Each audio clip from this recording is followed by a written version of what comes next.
noticed that someone must have been on a United flight. They left their Clean Plus sanitizing wipe right here. Well, I'll just leave it there for them.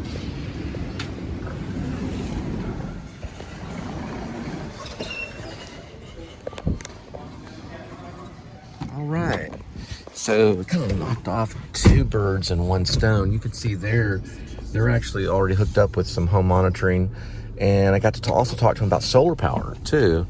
They seem really excited. So, it's a cool thing. Oops. Tell me the door's open. Oh, good thing I caught that. All right. What do you think about that, kitty? I just want to say, being a parent, which I am. I don't get to see my kids, but I'm still a parent. I'm a biological parent. And there may be a day when I get to meet my children as adults or young teenagers, hopefully either or. And at that time, when I meet them, I'm gonna be like, look, I didn't, hold you down when you were 7 years old and whip you too many times. You know what I mean? I don't have to go through that really, because if I meet them as adults, which I probably will, there's a good chance. I mean, I got a YouTube show. You guys are watching it. And I got Facebook. So there's a good chance I'm going to be able to meet them when they're older. And we could just meet almost kind of like peers, on the same level. You're an adult. I'm an adult. Things happen. I can tell you my reasoning. I'm a John Bunyan fan. I think legalism is wrong. I think it's not the easy way out. I did not want to sue your mother. I did not want to take your mother to court. I did not want to be in the same courtroom as your mom. And I'm sorry. But I'm fighting for you in a different way. And I'm still telling your story. I still remember David. I still remember Elizabeth. I still remember you, Gwendolyn.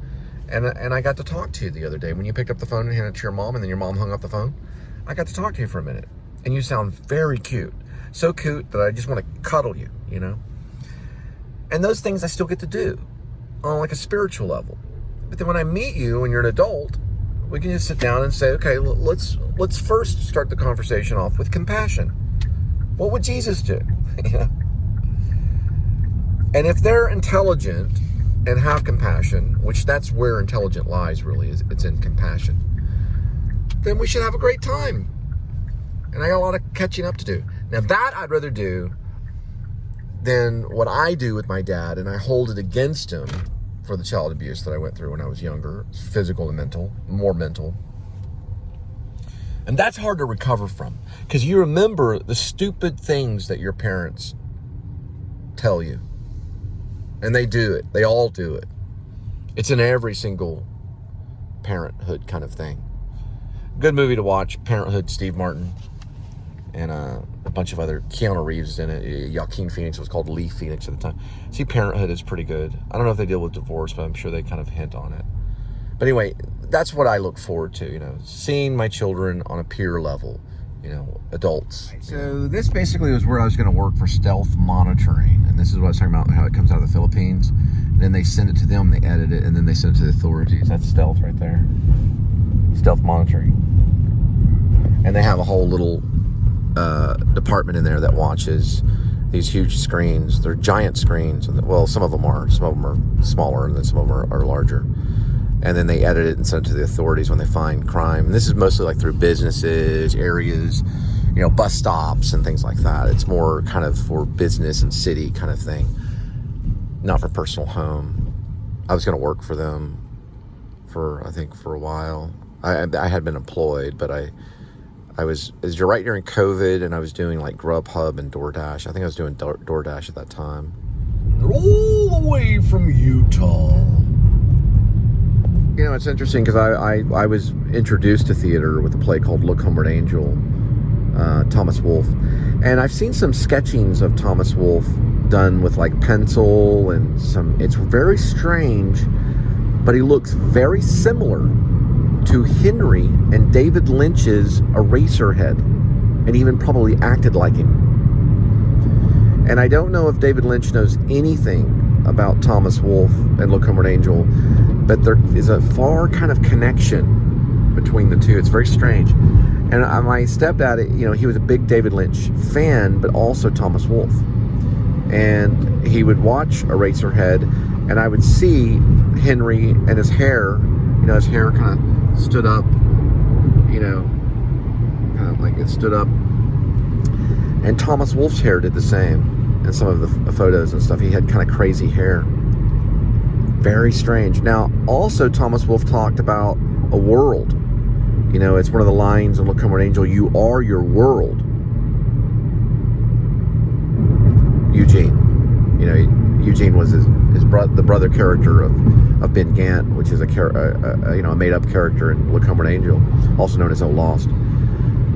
And the world is kind of imaged in your mind, like it's kind of put in your mind. Well, in the very opening of David Lynch's Eraserhead, it shows a globe spinning, and then it shows like a Thomas Wolfe-like face, which is Henry, kind of in front of the globe. It's like a connection between the two. I don't know.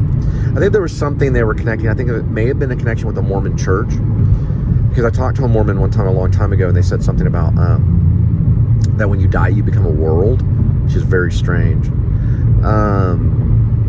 But it was, I don't know much about the Mormons, but I think maybe both of them had picked up a book.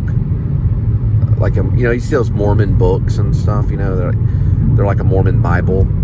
I don't know for sure if that's Lynch, but maybe Wolfe did, making a comment on it or something, or, finding something different to put into a story that would get someone's attention. Sometimes religious elements can seep in. I'm not like, trying to make some kind of point about the Mormon church. I'm just kind of showing a comparison between David Lynch and Eraserhead and then Thomas Wolfe, the writer, one of our greatest American writers, and in Look Homeward Angel. That it's weird how great art masterpieces have similar aspects, and this is all dealing with someone's hair.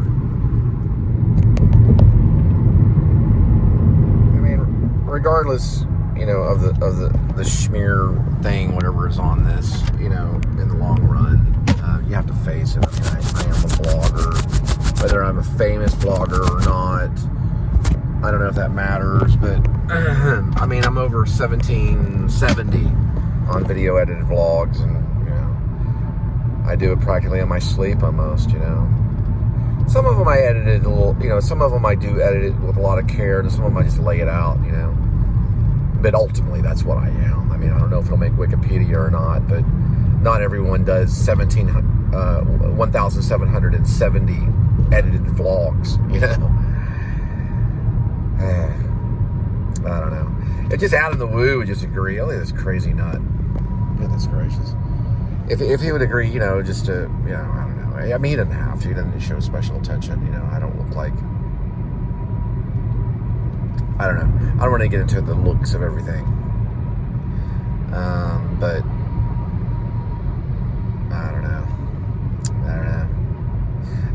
My hat's off to him. He lived in a van for a while, It's, that takes, Walmart was like, his home kind of thing, or at least the parking lot for a while, to jumpstart, his career, as he says.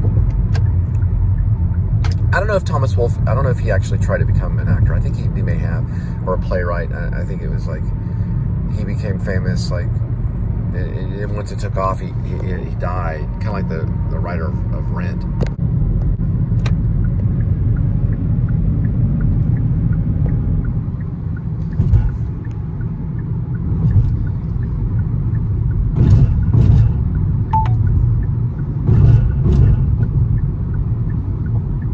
It's my new Waze thing right here.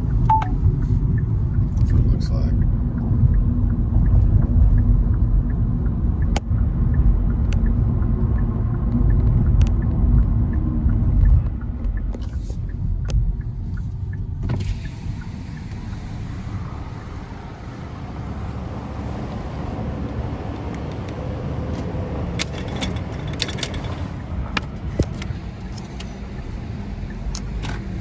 Another interesting thing about Thomas Wolfe too is, it's a cool American Airline plane right there, is that once they coined him as a writer, they did take care of him. Hazard reported ahead. Not the giant flying squid again.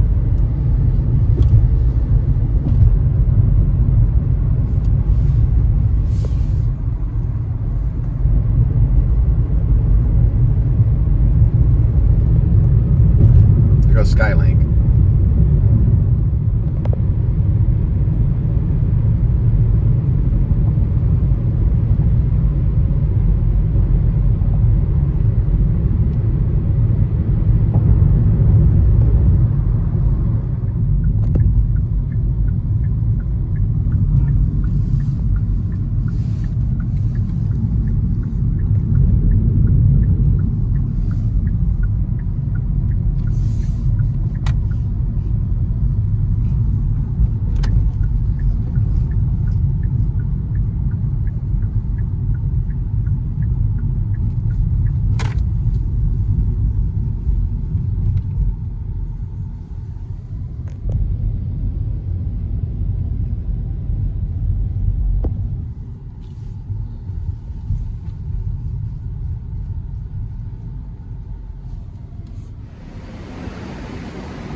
Alright, tree right past the dog over that way.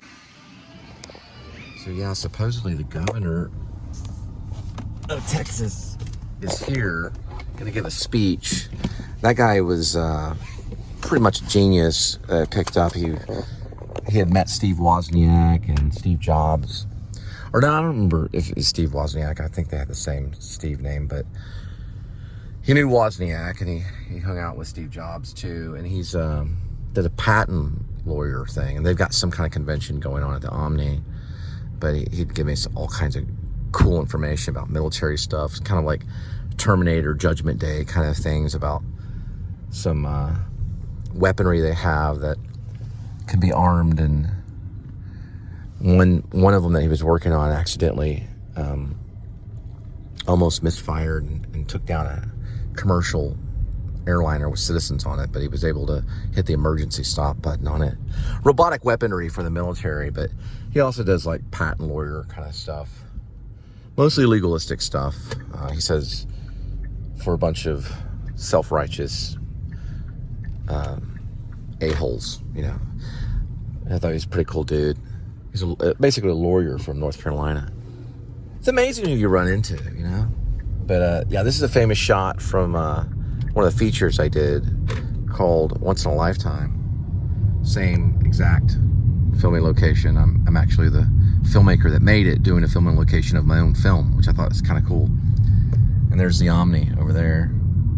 I actually took Young, I believe, down this way, or maybe, you know what? I think I took Wood. I didn't take Young. I took Wood. Actually, you know what? Let's see. No, I don't think I would have taken Young. If I took Wood, I would have went the wrong way. The other road down there is a one-way too. I'm trying to think what road I would have taken. It would have had to been Wood. Because I went this way and then turned to the right to do the slow-mo shot and look like this.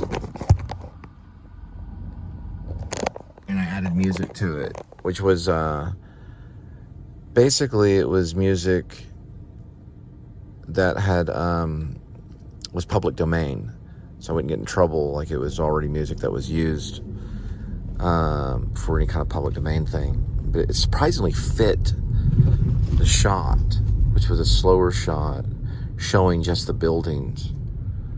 And it had to be here because I know I passed the Omni, and I don't think I went to the right here. So it probably was at the Greyhound. Yeah, that would have been too soon.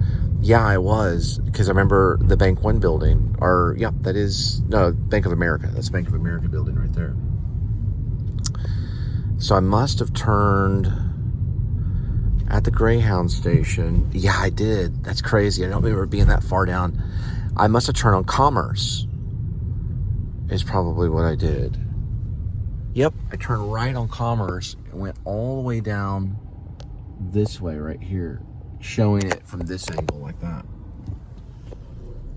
Pretty crazed-kin, as I say. It's a made-up word. Anyway, while we're here, we're going to go ahead and then go through the same kind of area that JFK went through when he was shot. Every time I do this, I get a little bit nervous, but we wouldn't be on Main. I think he might have been on Main for a minute before he got on Houston, possibly. You know what? I don't really know the exact pattern from Houston. I just know that he was on Houston before getting on Elm. So he didn't take this way. So I don't know if they went against traffic because it was, the president, John F. Kennedy, coming into Dallas. I do this all the time. But Houston was way over here,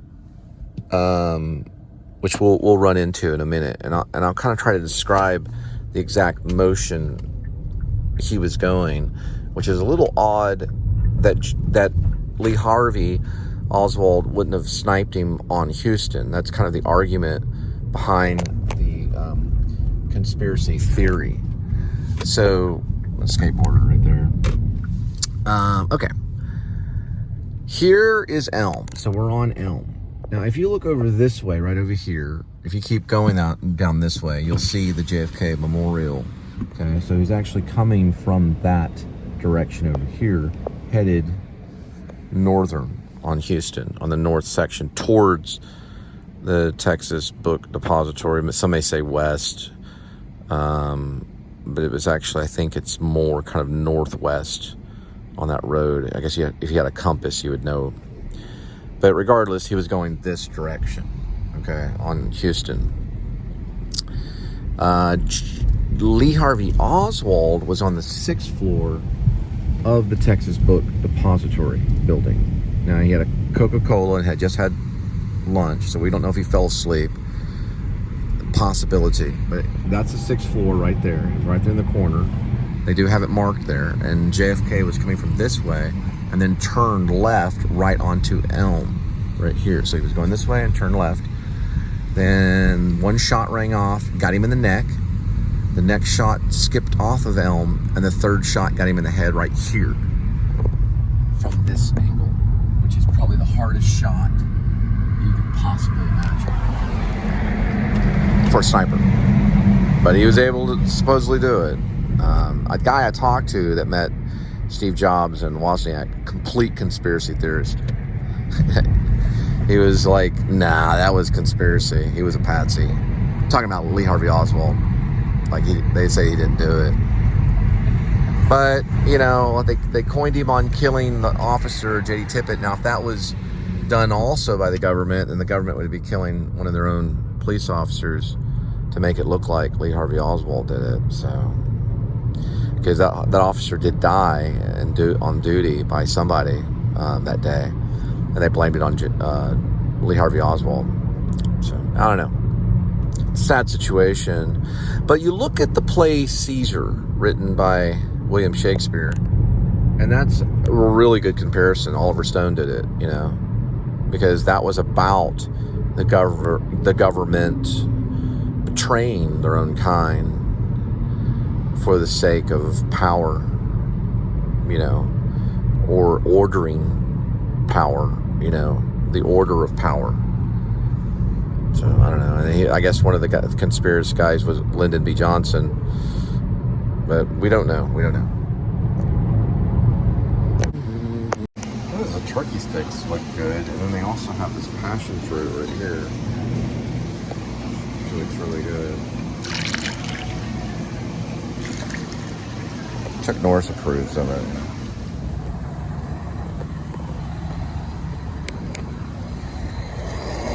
Right, so I didn't go with that. Instead, I went with call it smokestack. It's got cheese, and it's kind of like a sausage stick with cheese.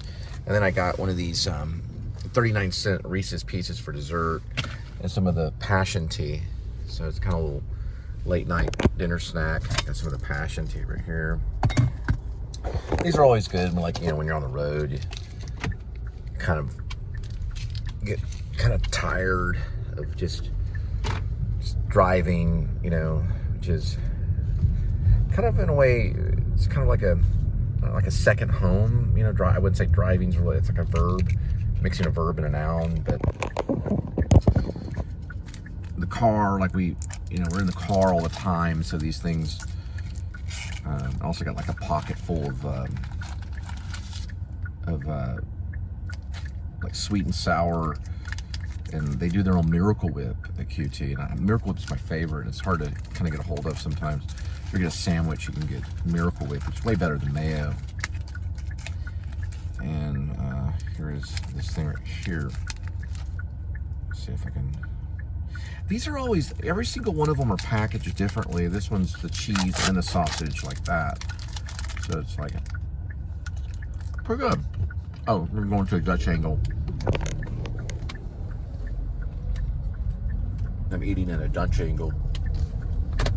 There we go, now we're back to a normal shot. Pretty good. They were completely out of soda. The lady was revamping all the sodas. I usually get a Coke Zero.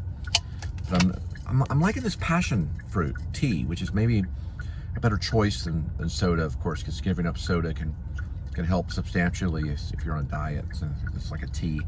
You got sweet and unsweet. Yeah, I like that. The passion fruit is pretty good. Then afterward, I'll have my Reese's Pieces as a dessert. And, you know, keep on trucking kind of thing. Yeah, analyzing Glengarry Glen Ross is very good nowadays. If you're in business and you haven't seen that play, you need to go out and see it. Now, Glengarry stands for one type of lead, and Glen Ross stands for the other type. And the whole idea is that Jack Lemmon's character, Shelley Levine, the machine, steals the lead, or leads. He was the bad A salesman all his life. All right, I gotta go. I'll talk to you later. But he steals them, and then what he does is he sells them to another one, which he would have got in trouble, but you know, it'd have been breaking and entering kind of thing like that. So yeah, that was the sales team. So you know, but like I said, you know, I'm kind of using David Mamet as kind of a comparison to real life kind of stuff, because you know, he sounds so real, David Mamet, and like he did this stuff because he was studied by other writers, because I've heard other writers talk about him and other actors talk about him, and he was like this pretty hard salesman, you know, but yet a playwright, you know. So he learned this stuff, you know. He learned it, you know, through doing, you know, and then you know, and then he developed like this rhythm that he's known for. You know, we got first responder kind of thing. Always at least try to be respectful, even on the highway. Oh man, I probably should have done that because there's trash stuff right there. But it was a ambulance. But yeah, you got to see Glengarry Glen Ross. You want to see that and just like check it out. Shelley Levine's character is an interesting character. I wanted to talk about that a little bit though, because like, okay, so he gets called in the office in the end because he's old, he's desperate, he knows he'll be number 4 probably, or number 3. He'll either get to keep his job and get the crappy deal, and Roma would get the first place, get the Cadillac, and he would probably not even get the steak knives. But he gets desperate, and Ed Harris's character, I'll have to find his character's name, comes up with the idea to break in the office and get the Glengarry leads in the sense to sell to Glen Ross so they can make kind of a fortune. The Lord is my shepherd. And what ends up happening is, I think a lot of times what normal people do, they just kind of talk about the movie and how cool it is, cinematography and all that.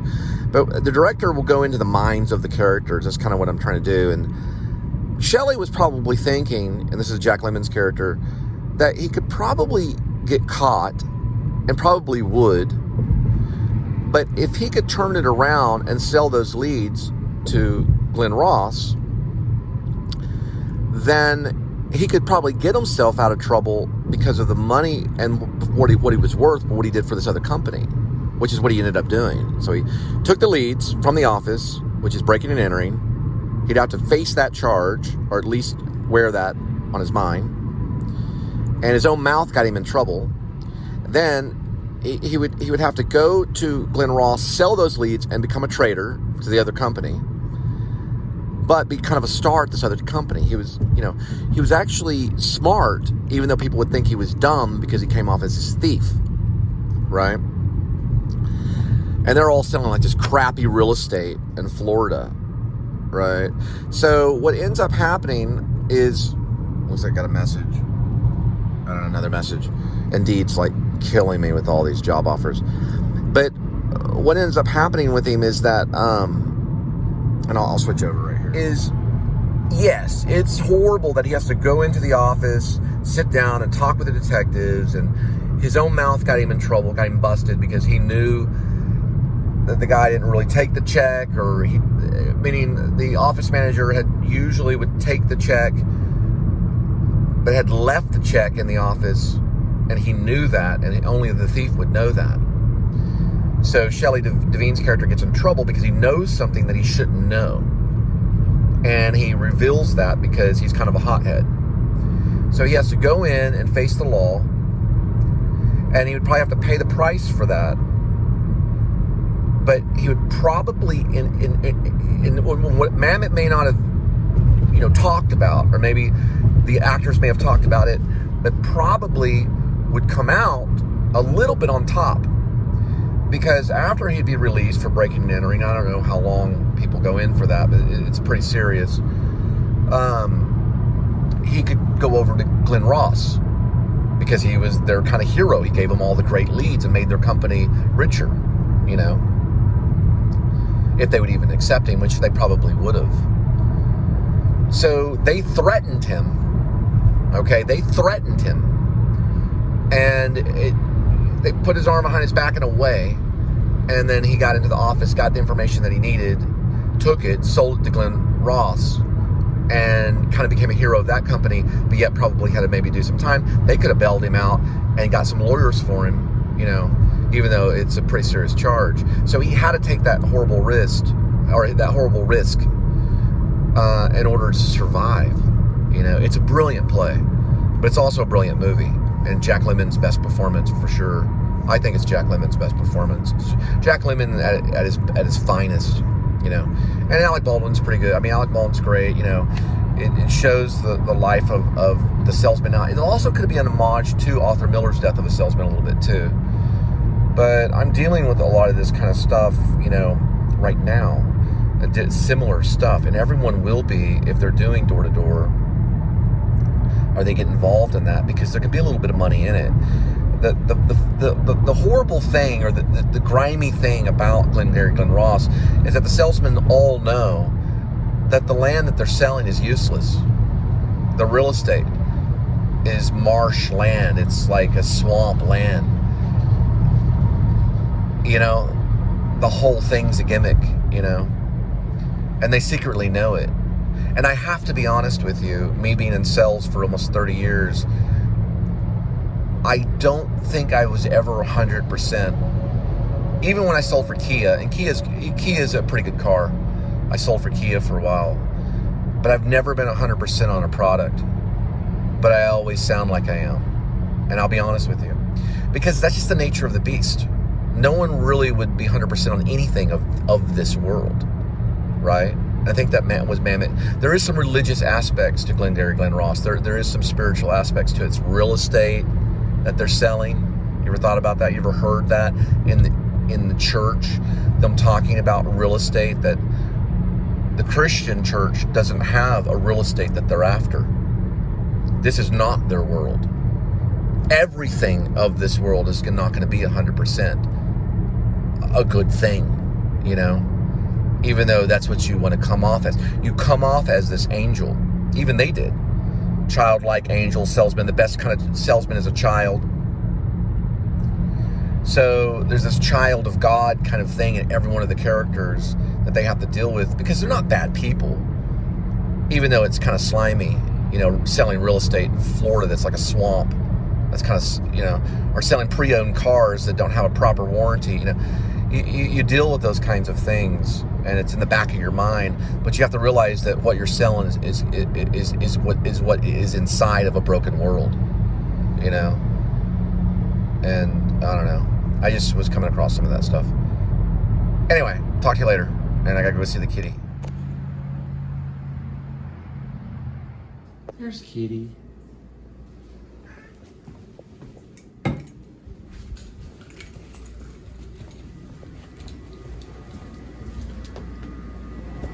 still awake? His brother, and it came to pass, when they were in the field, that Cain rose against Abel his brother, and slew him. The Lord said upon Cain, Where is Abel thy brother? And he said, I know not. Am I my brother's keeper? And he said, What hast thou done? The voice of the brother's blood creepeth upon me from the ground. And now art thou cursed from the earth.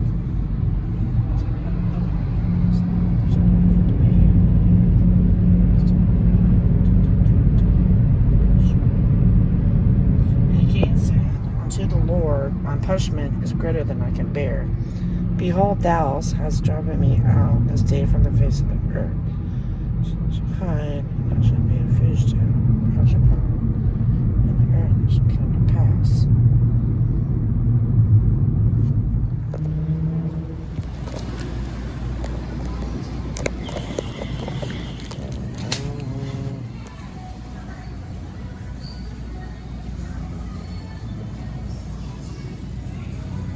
This one was a really good one. Smokey and the Bandit. Burt Reynolds, Sally Field. Oh, there's the dog. Where's Sally? Oh, there she is, right there. Smokey and the Bandit. Drumsticks. See if this still works.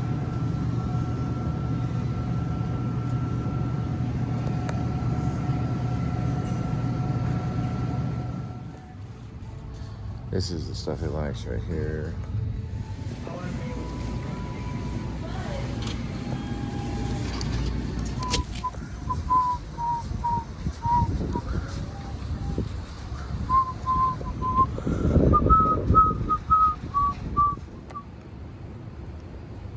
Like, I'm not the biggest Conjuring fan, but what I noticed is when you get these type of movies, and this is the whole 7-film collection, you actually get a cool little postcard right here.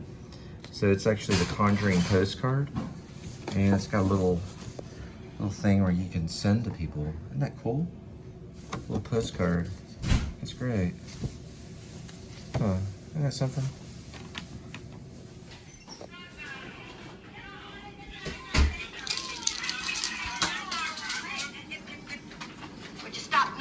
For just a minute. I came over to see if I could borrow your black fox stole to wear at the theater Saturday night. Sure, honey. It's in the living room closet. Oh, thank you. Fries actually going to change in the movies.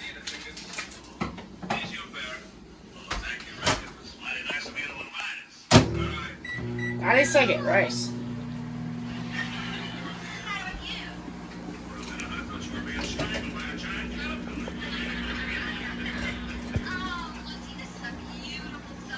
What is it that you found? What? Barbie the movie. 1.198 billion in 2 weeks. Let me see. It says box office. Hang on. This is talking about it at work. Who's in it? Margaret Robbie. I don't know what else. Ryan. Yeah, she's been in a few things. I haven't looked up. Yeah, I remember seeing this. Ryan Gosling. Will Ferrell's in it. Okay. Oh yeah, Will Ferrell. Yeah, I've been in the same room as Will Ferrell. Whoa. What? Yeah, that's a big number. 1.198 billion. The girl at work. My goodness, Warner Brothers. No, it's $1 billion. Well, I know. Wow. Like, shit, 2 weeks. Shit. And they're striking. Well, they don't always get enough money, you know. Oh, Michael Cera's in it. He actually played Willie. He played Wally Brando in The Return of Twin Peaks. He was Wally Brando. Whoever Wally Brando is, he played him. You know, David Lynch, Return of Twin Peaks. One of my favorite roles he's done. I don't know. The two girls at work said it was a really awesome movie. They cried at the end, so I don't know what happened. So. And Barbie, yeah, I'm sure it's dramatic.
Bye.